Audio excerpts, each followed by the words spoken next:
Matt Burney or Mike Beer taking a look at one of two graded stakes races down at Gulfstream Park on Saturday afternoon. Race number 11, the Grade 3 Marshua's River for fillies and mares going a mile on a 16th on the turf course. Before we dive into the field, I'd encourage you to head on over to DRF Bets.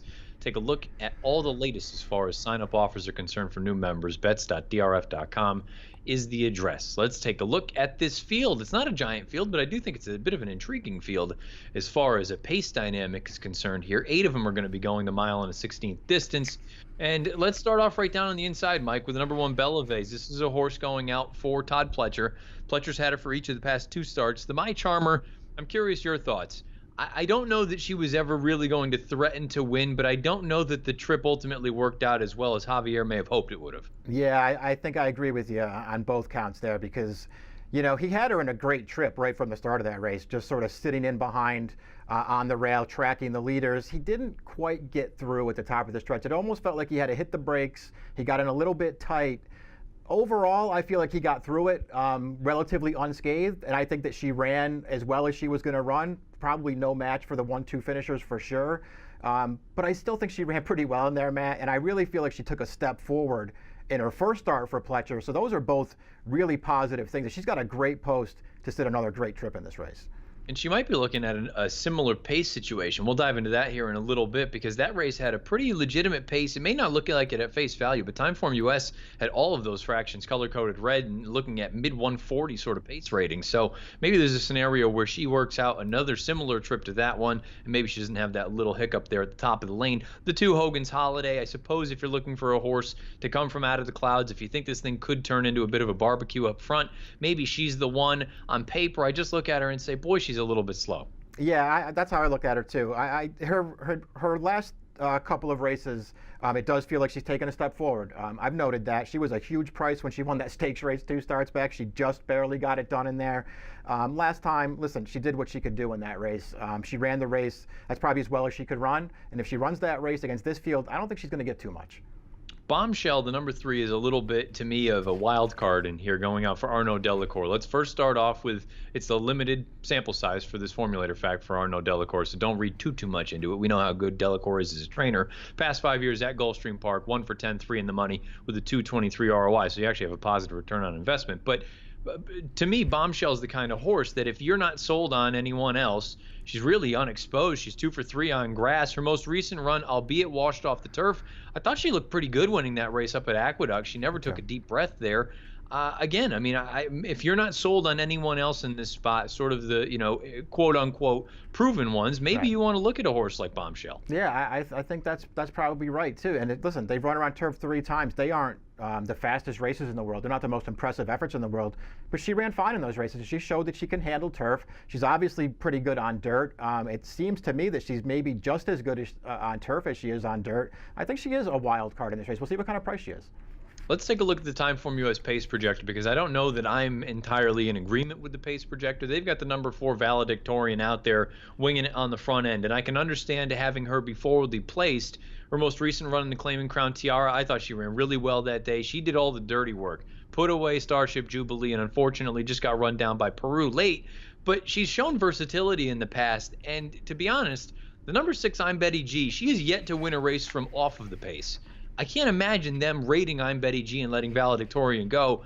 If it were me and the way that I'm handicapping this race, I'm flipping those 2. I think I'm Betty G goes, and I think Valedictorian sits just off. I looked at it the same way. I think you're going to see I'm Betty G on the lead in this race, and we'll see if Valedictorian can stalk that horse and just run as well as she's run in her last couple of starts. I sort of felt like this was a tough spot for her. I think she is pretty good. Her form recently has been very good.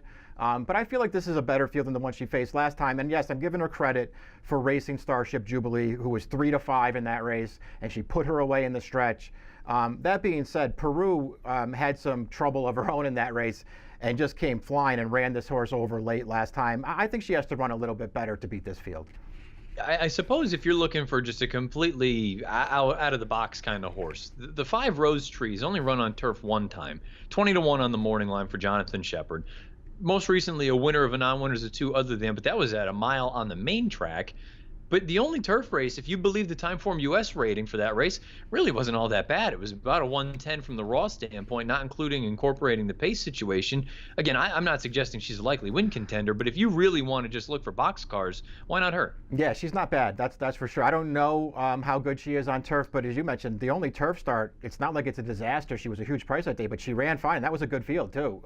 We'll see what she can do in this race. She's going to be a huge price.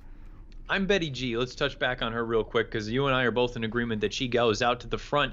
I guess it's twofold. Does anyone keep her company? I'm hopeful it's valedictorian. And if they don't, are you concerned at all about a combination of things? The idea that maybe her form recently, is she starting to tail off at 5 years old? Yeah, her last few races definitely leave something to be desired. I would worry about that. If she can get to the front, though, she's a dangerous horse because she's shown plenty of times in the past that if she can make the lead, she is hard to get by in the stretch. I think she will make the lead in here, and I think that can make her tough in this race, but I'm trying to beat this horse. I want other horses. The 7 La Signori is one of the more lightly raced horses in this race. She's only gone out 5 times. She was very impressive winning the Wonder again 2 starts back, but you have to throw the caveat in there. I thought it was a brilliant ride from Rosario. Yeah. Nobody wanted to go, drop anchor, and save something left at the very end. If you look at it like that and you're concerned about the idea of her possibly being a need to lead type, I think you can go back to her run in France, her final run over in Europe. She came from slightly off of it, and then that stateside debut, she put in a big bid from the back of the pack. I don't think she's dependent on the lead, and if she's ready to go off this layoff, she's dangerous. Yeah, I look at it the same way. I mean, you have to at least worry that her last 2 starts, the Belmont, the Wonder again, I mean, that was just, as you say, that was just a brilliant ride from Rosario. He just put her on the lead. She got absolutely loose, and she really took advantage, I thought, but she also ran really well in that race. I felt like in the Belmont Oaks last time, that would concern me a little bit about her that race because she just wouldn't settle in there. Once she got to the lead, I mean, she actually went legitimate fractions for 1.25 miles, and she would not settle. She was still there at the 8th pole, and then she just threw in the towel. I think she has a big excuse for that race. Her first 2 starts, though, when she got over here, to me, they pointed her out as a pretty talented filly. If she's ready off the lap, I think she's going to be a handful in this field. The outside runner is probably going to be a square enough price in here. Monte Cristo, I think she's interesting for Mike Trombetta. That run 2 starts back in the risk averse. Look, she had the softest trip that you're ever going to find. She's up there stalking, I shouldn't even say stalking. She was pressing 1,000,000 to 1 shot, setting soft fractions. She kicks away from that one and looks good doing it, but she's supposed to look good doing it given that trip. Right. But I tell you what, I believe Illman was the one that made her a horse watch over the summer from Laurel. She's got a serious turn of foot. Johnny VC's fit to take the mount here. Curious your thoughts about that Pebbles. She was eased that day. It was over soft going. Can you give the excuse for that, or you think there's something more there? Yeah, I think I would give her the excuse. That was a good field, but I'll give her the excuse for soft turf. I feel like maybe she just didn't handle it. And you're right, Illman was the first one on this horse, and he was 100% right. Yes, she had a perfect trip in the risk averse, but she really ran in that spot. I think this is going to be tougher for her. I think the trip's going to be tougher. There's a lot more pace in here, but she's pretty good, and she's probably going to be a good price in this race. I think this might be the best stakes race of the weekend anyway, coast to coast. You can go a few different ways in here, the 11th race. Let's take a look and see who we decided to land on here in the Marshua River. Mike, you're going to go with La Signori. Like you say, she had at least given the inkling that those first 2 starts here stateside that she might have some ability. Yeah, I think she looked really good, and I don't think she ran as poorly in the Belmont Oaks when she finished last as it actually looks on paper. I think she ran a lot better than it looks. We'll see. I'm a little concerned about the layoff, Matt. There's other speed in this race. Obviously, I don't know what price she'll be at post time. They have a 3-to-1 on the morning line. I guess that would be kind of fair in this field. I don't know what price she goes off at. I'm going to take a shot and hope she's ready off the bench.